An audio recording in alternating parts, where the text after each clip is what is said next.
Okay, now we're good. All right, so I'm going to ask you a bunch of questions that you will not get right, but that's fine. Just try it anyway. So imagine that you're traveling at the light speed with the mirror in your hand, and if you were to look into the mirror, are you going to be able to see your reflection in the mirror? All right, so how fast are you moving? Light speed. How fast is the mirror moving? Light Light speed. speed. How fast the light from your face moving towards the mirror? Once again, it's also moving at the light speed. Everything is moving at the light speed in the same direction. So given the fact that the light from your face is moving towards the mirror at the light speed, will that light ever reach the mirror, given the fact that the mirror is also moving at the light speed? No. So common sense will say no, absolutely not. All right, give yourself 2 points for that one. Common sense will say no, absolutely not. There's no way you're going to be able to see yourself. For you to be able to see yourself, common sense will say the light from your face has to move faster than light speed, given the fact that the mirror is moving at the light speed. Einstein will say yes. Common sense will say no. I'm gonna go with yeah, dude. I like Is that one. time travel into the future possible? Explain. Yeah, well, it's obviously possible because we're doing it 1 second at a time, but that's not what I mean. All right, I'm talking about like 100 years into the future within a fraction of a second. Can you leap 100 years into the future within a fraction of a second? How about 1,000 years into the future within a fraction of a second? How about 1,000,000 years into the future within a fraction of a second? And I'm not talking about science fiction. I'm talking about real physics. We're not talking about wormholes. We're not taking the shortcuts. Can you actually time travel? Common sense will say, nope, absolutely not. Physics will say, absolutely yes. So Einstein will say yes to it. The common sense will say no. All right, the third one is kind of, this one is going to make sense to us all. All right, at first it's kind of seemed kind of weird, but if you think about it, this kind of makes sense. Now imagine that you're traveling at the light speed or very near the light speed from here to New York City. If you were to look outside, how much of the landscape do you think you're going to be able to see? All right, just think about it, guys. How much of the landscape? Imagine that you're inside this airplane, capable of traveling near the light speed, and you look outside, brief glance. How much of the landscape do you think you're going to be able to see? All right, number one, how long do you think that the trip is going to take? It's going to take probably a fraction of a second. What do you see within a fraction of a second in real life? Nothing. So how much of the landscape are you going to be able to see within a fraction of a second? Within a fraction of a second? Nothing. So what happens to space between here and New York City if you're traveling at or near the light speed? It's going to become imperceptible. It's going to just vanish. It's going to just disappear. The whole experience is going to turn into a magic trick. You're here now, within a fraction of a second, you're in New York City. So the landscape of Chicago turns into the landscape of New York City. The entire space in between is simply going to vanish. It's going to contract to a point. That's what it means. All right, so that kind of makes sense. Out of the three, you go, okay, I get that. All right, your mind is going to go along with it. The last one is anything with mass can travel at the light speed or faster. Is it possible for anything with mass to travel at the light speed or faster? No. All right, you would say why not? No, Lucas, you're saying no, but in reality, you're thinking even if it cannot be done today, the assumption is it'll get done eventually, right? Technology is going to get better, it's going to improve, and sooner or later we will travel at the light speed or we will travel faster. Remember the times they used to ponder about 60, 70 years ago whether or not we could actually travel at the speed of sound, and it was believed that it would be impossible. In fact, some people thought that you would go blind. I don't know what made them think that you would go blind, but they did. And today, it's not a big deal, guys. All right. I mean, you can go supersonic today and no one gets hurt usually. It's not a big deal. So is it possible that it's kind of like that? Even if it's not possible today, do you think it's going to be possible at some point to travel for any mass at the light speed or faster? I still don't think so. All right. So Lucas, why not? Well, from what I know from knowing physics and knowing just things that try and make sense for me, going at the speed of light would require an object to have a lot of energy, which we're just not ever going to be capable of generating that much energy to move anything with any mass at the speed of light. All right, I'm going to give you 5 points on that one. That was a little bit too much reasoning this early on. All right, Einstein will agree with you. Einstein will say no, nothing with mass can travel at the light speed or faster. Common sense will say why not? Sooner or later we should be able to do it. But Einstein will say definitely not, most definitely not. And then something weird happened. All right, at the time this happened, I was at Fermilab. This is 2011. They discovered these particles known as neutrinos traveling past the light. I've been there. All right, so they were conducting these experiments in Europe. I think they were being conducted. It's over at CERN. Large Hadron Collider is part of that facility. And they were trying to gauge the speed of neutrinos because neutrinos have near zero masses. All right, and they were trying to actually figure out the rough mass of these particles, the neutrinos, only to realize that these neutrinos are traveling faster than light. And there was all excitement. There was this excitement. All right. In fact, at our school where I was working, some people were giggling that Einstein finally got something wrong. And at Fermilab, we were not really impressed with the results, so we were waiting for other experimental results to check to see how it was going to turn out. All right, so guys, they repeated this experiment, I don't know how many times, roughly about 1,000 physicists, most of them are PhDs, most of them are postdocs. Is it possible that you repeat the experiment God knows how many times and still get it wrong? Or is it possible that Einstein got it wrong? What do you think? Yes. You're thinking that the physicist got it wrong or Einstein got it wrong? I think it's possible to get it wrong. For Einstein? For anyone. Oh my God, Ian, you should get into politics. I can't pin you down to anything. All right, is it Einstein who got it wrong, or is it about 1,000 physicists who got it wrong? Okay, so we were fairly certain that Einstein didn't get it wrong, and we figured that there was a mistake somewhere. Okay, I'll explain it later as to how we knew that. Interesting. All right, so speaking of Einstein.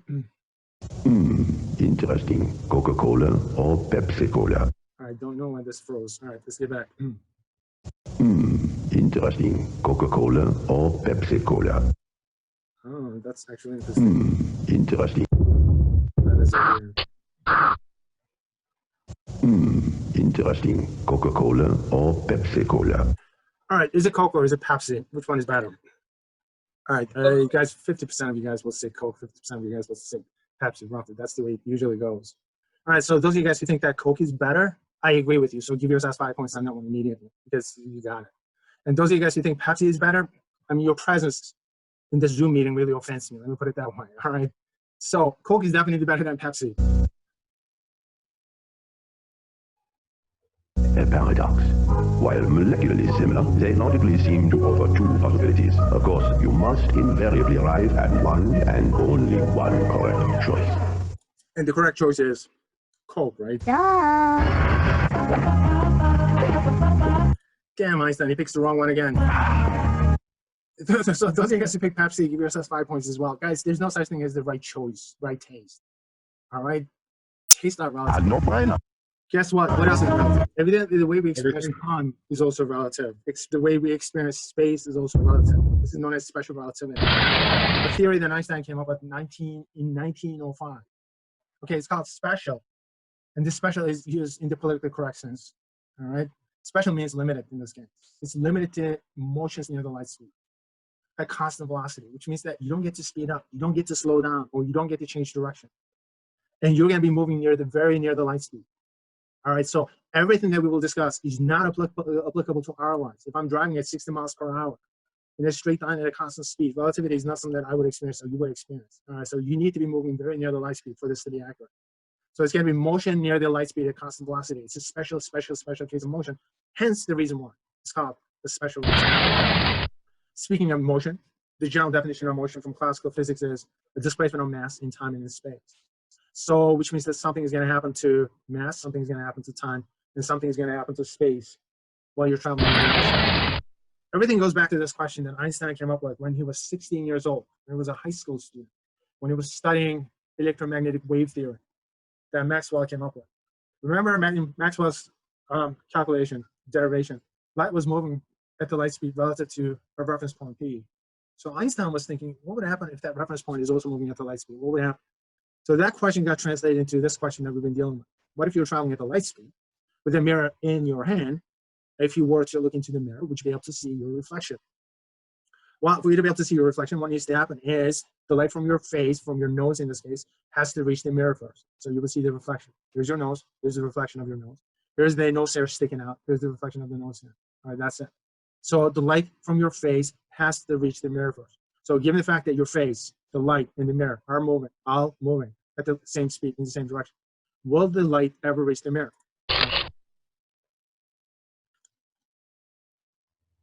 Imagine if I was sitting still and holding a mirror to my face, and the light travels from my face to the mirror, and I see my face. Yes. However, if I and the mirror were traveling at the speed of light... You're going at the same speed as the light leaving your face. Exactly. The light never reaches the mirror. So would I be invisible? That doesn't make sense. Young Einstein was starting to realize that light was unlike any other kind of wave.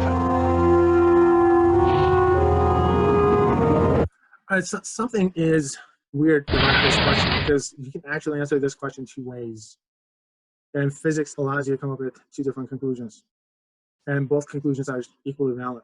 All right, so let me just take it through the logic of what Einstein was thinking about.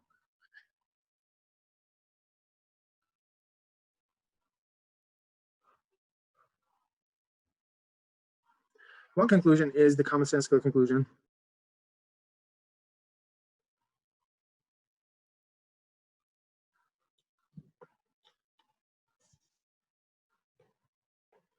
All right, so here's Einstein's nose. Here's the mustache. You got the light moving in this direction. Okay, I'm gonna use this as a particle traveling in that direction.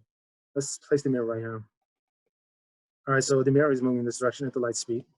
Light is moving in the same direction at the light speed as well. And Einstein is also moving at the light speed. All right, so the question is, will the light ever reach the mirror? I'm gonna come up with a slightly different analogy. Let's assume that somebody tries to run me over at 60 miles per hour with their car. Imagine that I barely escaped with my life. So what am I thinking? I'm thinking revenge, maybe because I'm from the Middle East. So I'm thinking that I'm gonna shatter the back window. So you grab a rock and throw the rock at the car, because the car is speeding away from you. Except here's the problem. The car is moving at 60 miles per hour away from you. And the fastest that you could throw this thing is also 60 miles per hour. So this is going at 60, the car is moving at 60. So am I gonna be able to actually smash the back window? Immediately, you know the answer is no, right? This rock will never reach the car. That's it. This rock will never reach the car. The same analogy goes here. This rock will never reach this car. And likewise, this light will never reach this mirror because the particle of light as well as the mirror are moving at the same direction, in the same direction at the same speed. It's out of the question. It's not going to happen. That's one conclusion. And most of us would have come up with the same conclusion initially, and end of story. Most of us would just think about it briefly, and then common sense would dictate that, hey, just give up. This is an easy question. You just answered it. You're not going to be able to see your reflection. No, nothing is going to happen in the mirror. It's going to look pitch dark. There's not going to be any reflection. That's it. That's the way we would just conclude and move on. But Einstein is a little bit different because this is not the only answer that physics allows. There's a second answer that physics allows. What would happen if you were to place everything in a reference frame that's moving at the light speeds? And all of a sudden, we will notice that there is something different. All right, so Einstein is inside this spaceship, moving at the light speed, with a mirror in his hand, or the mirror is on the wall. All right, so this thing is moving at the light speed. Einstein is on the inside and looking at, there's a mirror up front or in his hand. So will this light ever reach the mirror if that's the case? Well, let's change the scenario if that's the case. All right, so what I'm gonna do, I'm gonna just repeat the same experiment that we came up with. This time, imagine that I'm inside a bus, all right, and I'm gonna throw a ball in the forward direction at 60 miles per hour. And this thing, the bus is moving also at 60 miles per hour. All right, so just get rid of this. This thing is also moving at 60 miles per hour. All right, so how fast is the ball moving with respect to me as the bus is moving at 60 miles per hour? It's still moving at 60 miles per hour, right? All right, what if the bus is moving at 100 miles per hour? How fast is the ball moving with respect to me? Still 60 miles per hour. What if I'm on an airplane moving at 550 miles per hour? How fast is the bus moving with respect? How fast is the ball moving with respect to me? If the fastest I can throw this ball is 60 miles per hour, it's going to keep on moving at 60 miles per hour. That's what it means. What if I'm being abducted by space aliens, and they're capable of traveling at half the light speed? All right, and they probe you, obviously, and I get upset, so I grab something, and then you just throw it. The space aliens, the fastest you can throw it is still 60 miles per hour. So regardless of the speed of the spacecraft, this thing is going to keep moving at 60 miles per hour, right? You guys notice that the speed of this thing is independent of the speed of the vehicle that you're in. Are you guys able to make that connection? What if this alien spacecraft is capable of traveling at the light speed? And again, you get probed, this time from the other end. And now you're really pissed, and you grab this thing, whatever it is that you can grab, and throw it at the space alien. And the fastest you can throw this thing is still 60 miles per hour. Notice that regardless of how fast this thing may be moving, even if it's moving at the light speed, this thing is going to keep on moving at 60 miles per hour. So the speed of this object is going to be independent of the speed of the vehicle that you're in.